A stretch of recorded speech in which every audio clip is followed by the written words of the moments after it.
that William Ruto, who was elected by Christians, could organize goons and police to attack churches.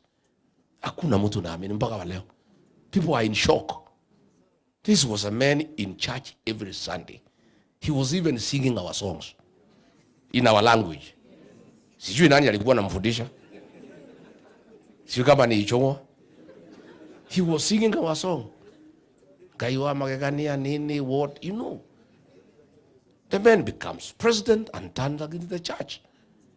To an extent that he sends goons and police to attack the church. To discredit the altar. Nobody believes. Na nimeambia watu yake, ile yote umefanyia sisi. The red line hapa kwetu. Because sisi ni watu ya Mungu na tunapenda kanisa. Siku umetuma watu wahuni na polisi to attack the church inside, ndio maneno yako iliharibika kabisa beyond repair. And there is no Christian atapatia wewe kura.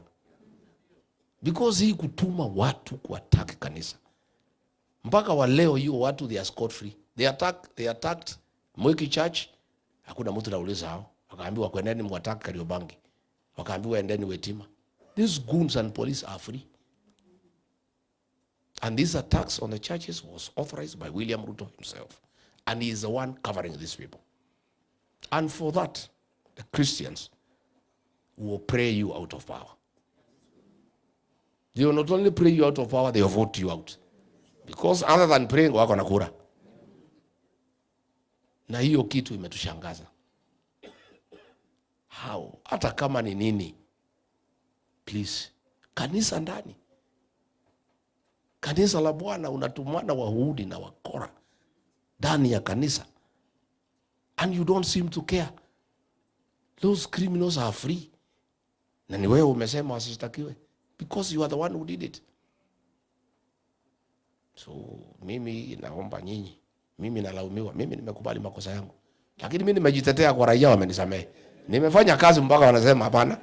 Wewe hata kama ulitupoteza, you have demonstrated that you are remorseful.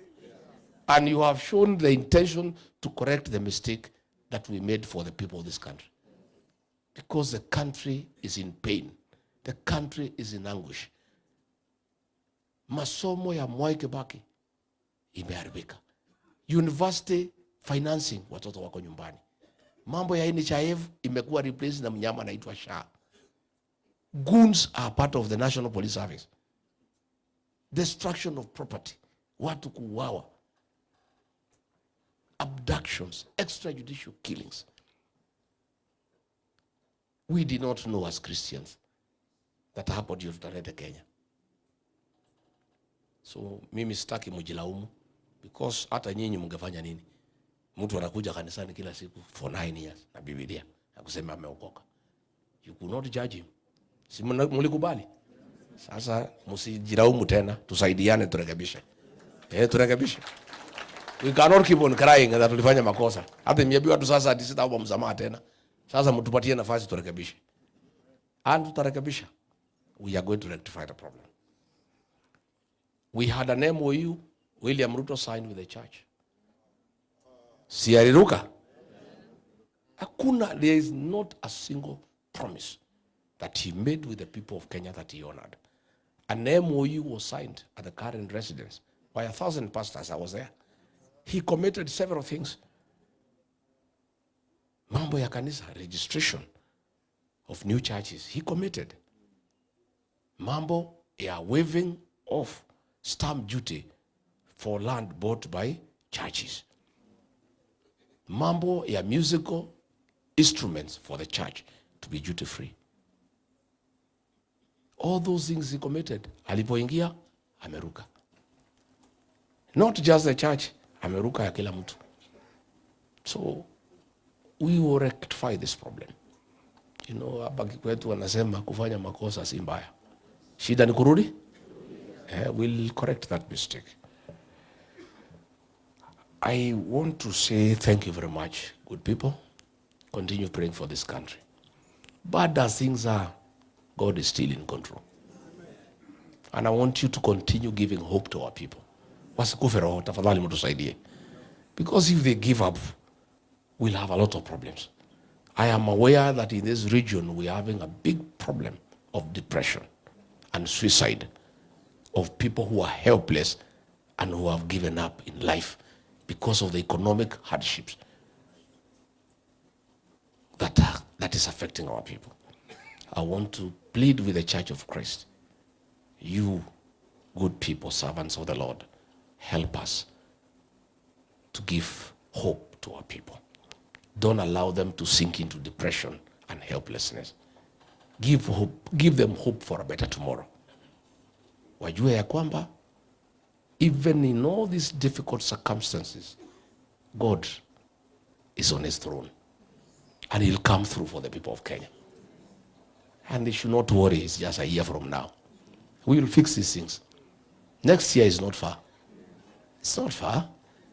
We'll fix these problems. So please continue to give hope to our people. I am very restless and pained by the return of Killer Bruce. You know, nilikuwa nimemaliza hii pombe. Si nilikuwa nimemaliza? Imerudi haijarudi? It's killing our people like dogs. There are burials, you know. In every village, we are burying 4 or 5 people every week. There's one called Gathuri. Inatuumiza watoto wetu. Amutimiwe Gathuri, mnameigua. It's terrible. And I had actually dealt with that problem. And Reverend Dorcas was also helping me. When I was trying to stop illicit alcohol, she was dealing with those who are addicted. So we were having a two-pronged approach, trying to help those young men who are already addicted. And then I was trying to stop illicit alcohol that should not be available to our young Kenyans. Hiyo yote imerudi. God willing, Mungu akitusaidia, mwaka ujao tutapata serikali, we'll deal with that problem once and for all.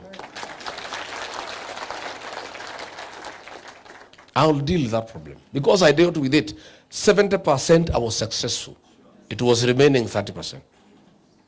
Na huyu William Ruto akatumia Kindiki, akasabaratisha hiyo program ya pombe. Hata jana tulikuwa tunamuonea huruma vile anapigwa, vile anahangaishwa. Lakini when I remembered, alisabaratisha vita dhidi ya pombe, nikasema ni sawa. Because sasa watoto wetu, they are back in the trenches. You know, homes that ilikuwa imesimama, hao wote wamerudi kwa pombe. It's very painful. It's very painful. That a man we elected as president, Roho Safi, ametuumiza na watoto wetu. But we'll correct the situation. Mimi nataka nikimalizia kwa sababu sitaki niongee mengi. Niseme Olkalau. Why is there celebration in Olkalau, in the mountain? Everybody is celebrating, true or false? Naambiwa wengi hamu kulala mlikuwa mnangojea matokeo. Why? Why was everybody in this mountain waiting for Olkalau? The reason is simple. Our dignity as a people. Because our dignity has been eroded. Siku tumeona akina mama wanapigwa laini na watu ya Ruto. Kutoka asubuhi mpaka jioni wanapewa maharagwe kilo 2. Na wako pale wanangoja. Tuliona siku moja Katundu mchele imewekwa kwa mchanga. Mliona? Then watu wanachukua. Just to demean our people and make them feel helpless and useless. When our churches are attacked, there's nothing we can do. When our children are being sacked from the army, from police, from KRA, there's nothing we can do. When we are being abused, called hyenas, called tribalists every day. When we know that we are very hardworking people, people who love their country, who pay taxes, who work hard, who employ others, then we are being made to feel like refugees in our own country. So, the Mulima nation was looking for an opportunity to restore their dignity. And God sent the people of Lokalau to do that for the rest of us.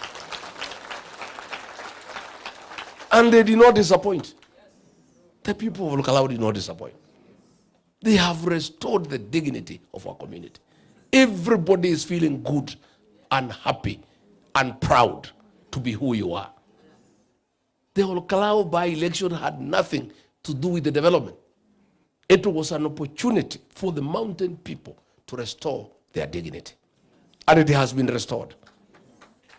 And I'm telling you, Kalau has set the stage for 2027.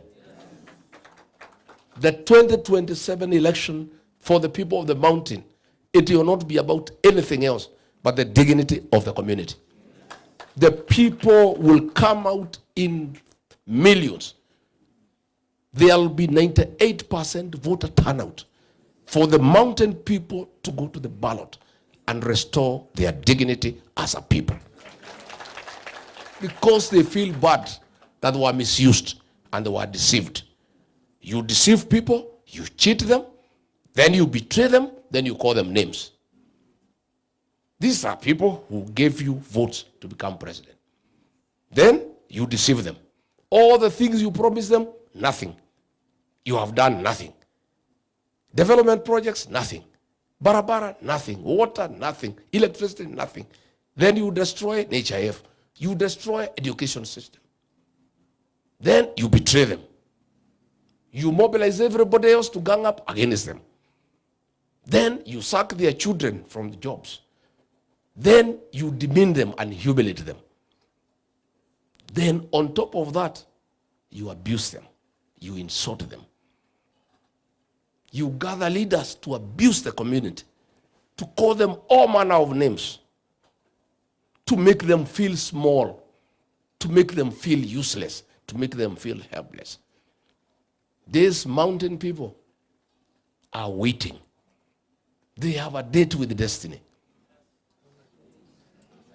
The dignity of the mountain people will be restored fully on 10th August 2027. And they'll come out in millions. Wacha ile walikuwa nasema dhuraku. I don't know how we are going to coin this one. Ni mambo ya dignity, si ndio? Heshima. Sisi tunaweza kama maskini, it's okay. We used to walk barefooted. We used to stay kwa nyumba ya nyasi. Lakini tunataka heshima. Na mzungu alijua si alikuwa hapa. Mzungu mweupe, wacha wewe mtu mweusi. Mzungu mweupe alikuwa hapa. Na alikuwa na nguvu kuliko wewe. Alikuwa na ndege na nini na ni mweupe. Hao watu wakamuonesha kivumbi. Moi was here for 24 years. Akaangaisha hii watu walimuonesha kivumbi. Sasa wewe umelete madharau. This community we must restore our dignity. And tumekubaliana. Na Kalau, pongezi.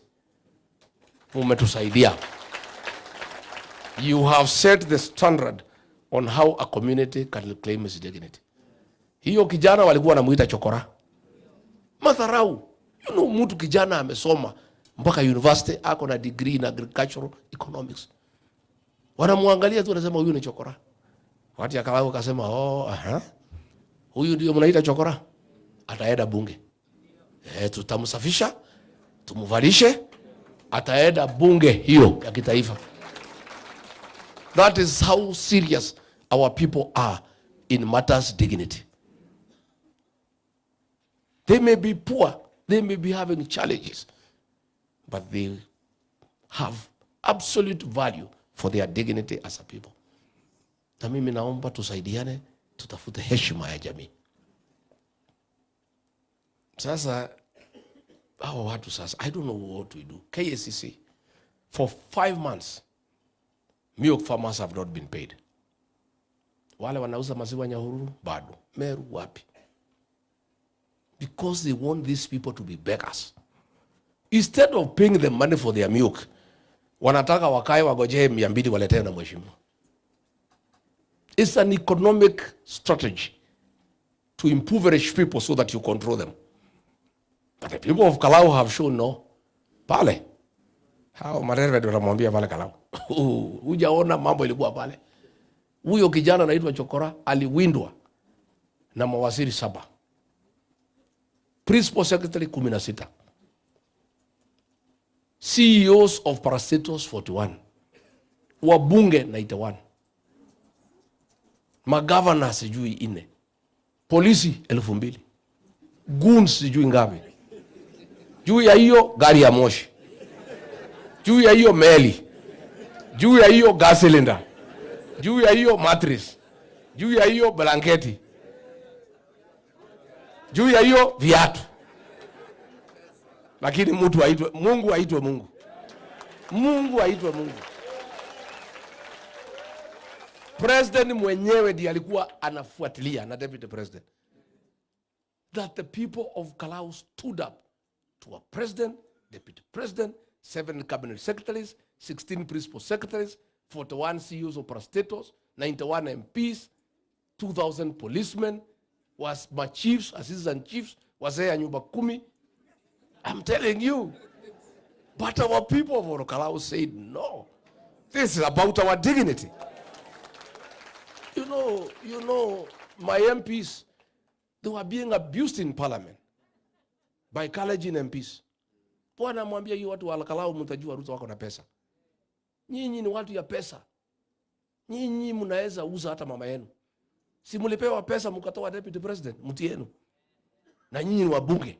Kama mnaweza toa deputy president na nyinyi ni watu wabunge. Na hii raia ya Kalau wakipewa pesa si watapika kura vile tunataka. Mpaka watu yangu wanaigiza baridi. Wanakuja niambia kiongozi, sasa hii mtu hatupati amani. Hii watu wanatukejeli, wanatusukuma, wanatusomea how useless we are. And they are saying if they could give MPs and senators money to remove a deputy president from their own community, they can sell even their mother. Wakipewa pesa. Mimi nikaambia nyinyi msijali. Mimi ni mzee kidogo. Hii watu wetu mimi nawaelewa. These are good people. Na mtaniambia. Tukikaa wanaigiza baridi tena. Medho wanakuja hapa anasema kiongozi kuja unisaidie. Hii vita mimi ni mtoto ya 35 years. Nitawezana na hii watu yote na meli na gari ya moja na nini? Namwambia wewe kijana endelea. Hao watu wetu ni watu wazuri. Don't worry, I know these people. These people, dignity first, anything else second, third. But heshima ya jamii kwanza. Kura ile iliyopigwa. Pale kihesabiwa kama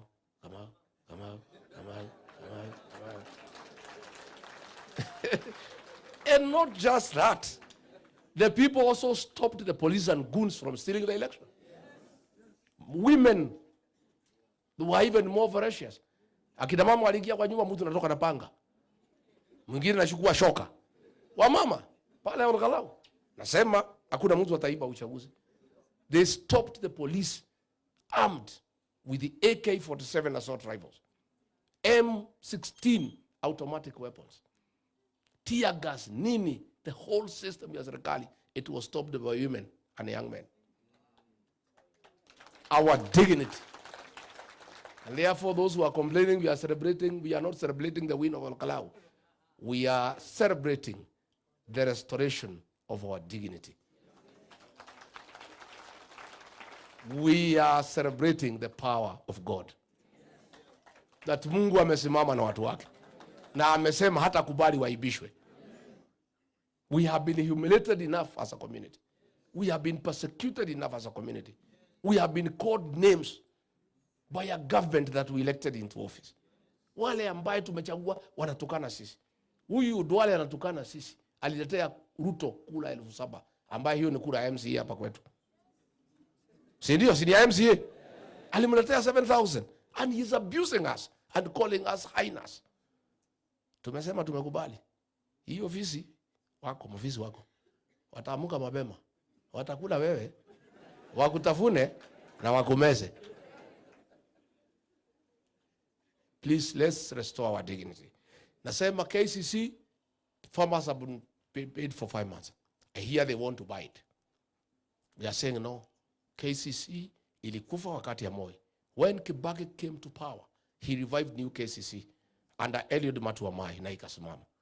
Hawa watu wanataka wakulima wakasirike, watoroke, wanunue KCC kwa yao. We'll say no.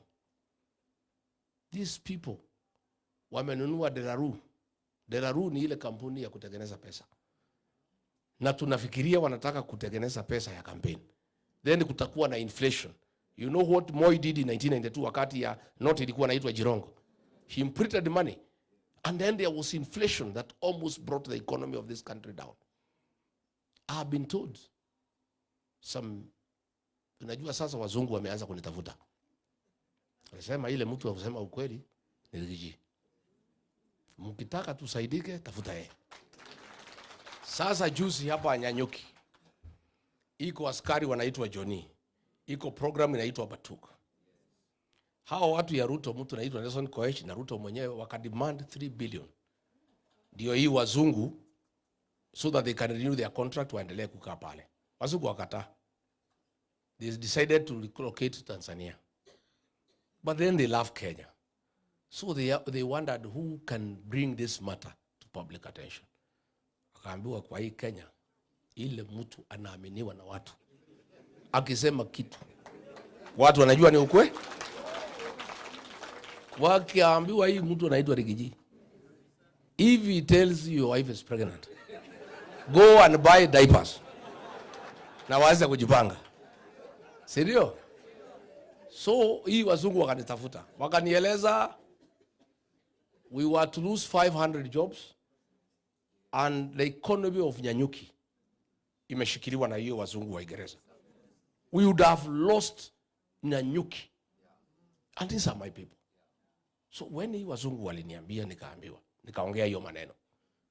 Immediately I spoke, Ruto akaitana, akaambia sign that contract hiyo kitu iendelee. So we have saved Nyanyuki. Na Nyanyuki yetu itasimama. Mimi nitaendelea kusema ukweli. Nataka kuuliza wazungu wote wako na shida wanitafute.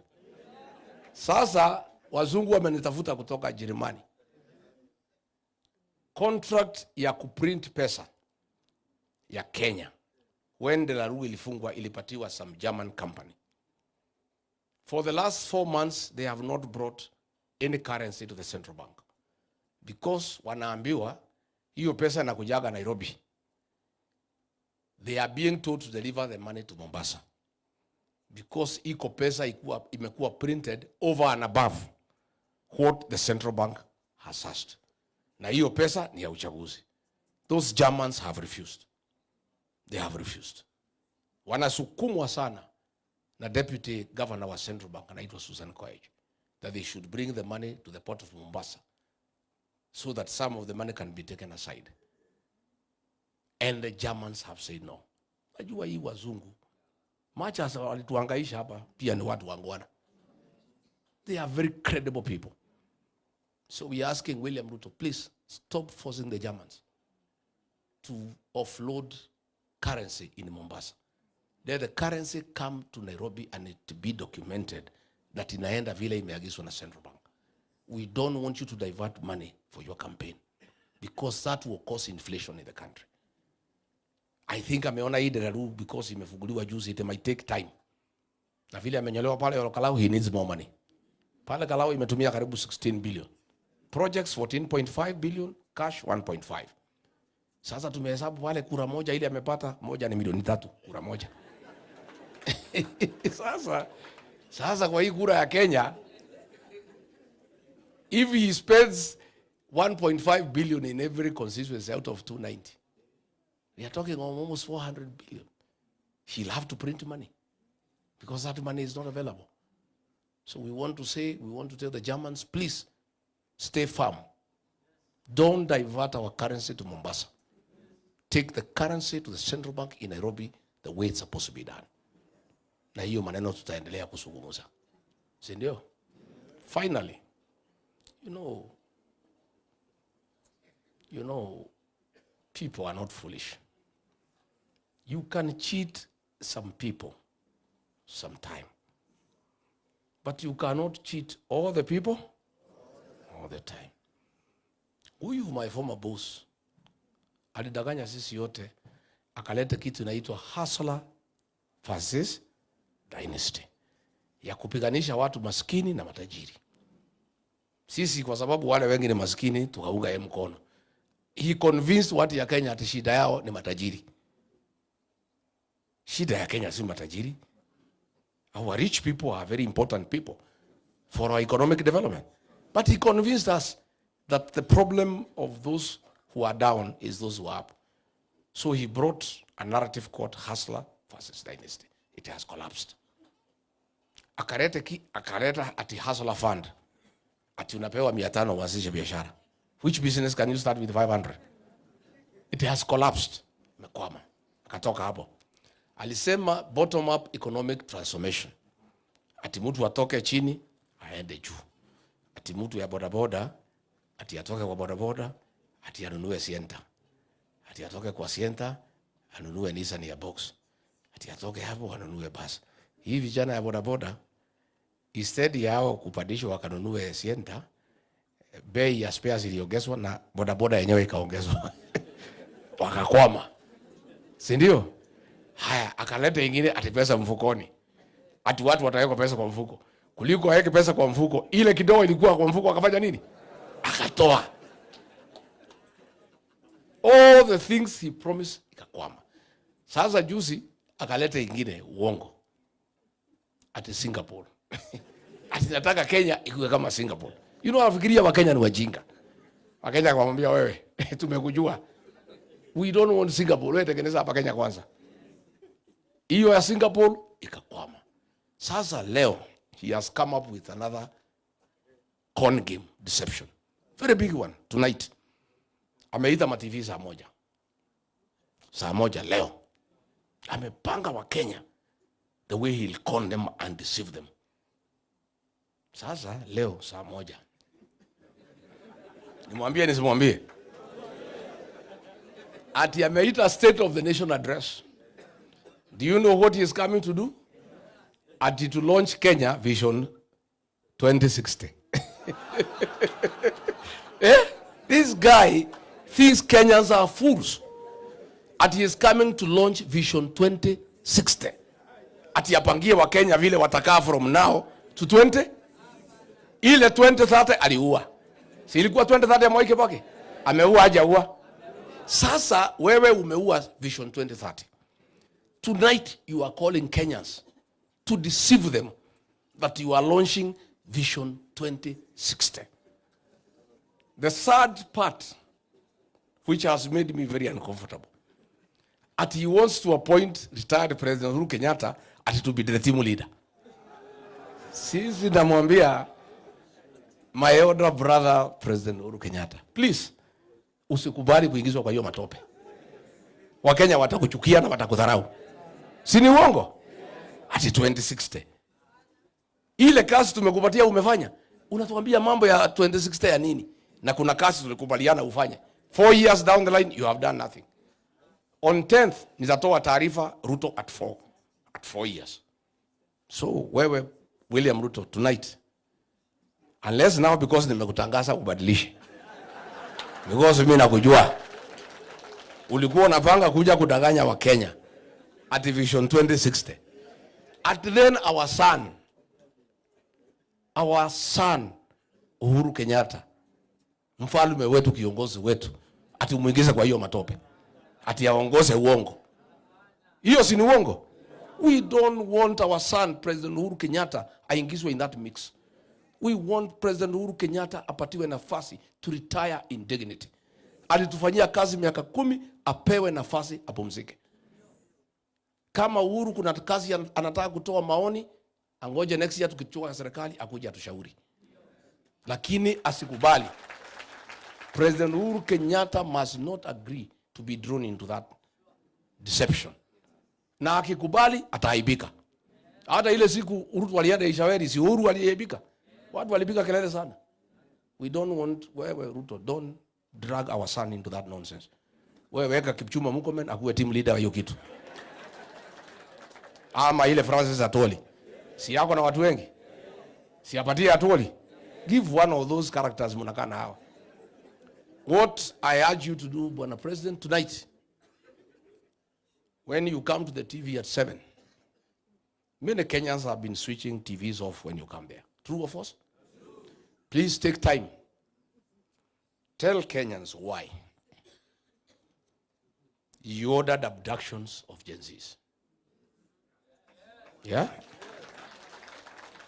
When you come on TV tonight, tell Kenyans why you ordered extrajudicial killings. That is what they would like to know. Tell Kenyans why you have made Kenya worse than Haiti, a nation of goons. Why have you made the National Police Service to be synonymous with goonism? Why are you persecuting the people of Kenya using police and goons? That is what the people of Kenya would want to know. When you come on TV tonight, tell the people of Kenya, why did you destroy free primary education that was bequeathed to this great nation by third President Mwai Kibaki? Kenyans would want to know. When you come on TV, tell them, why did you destroy Higher Education Loans Board?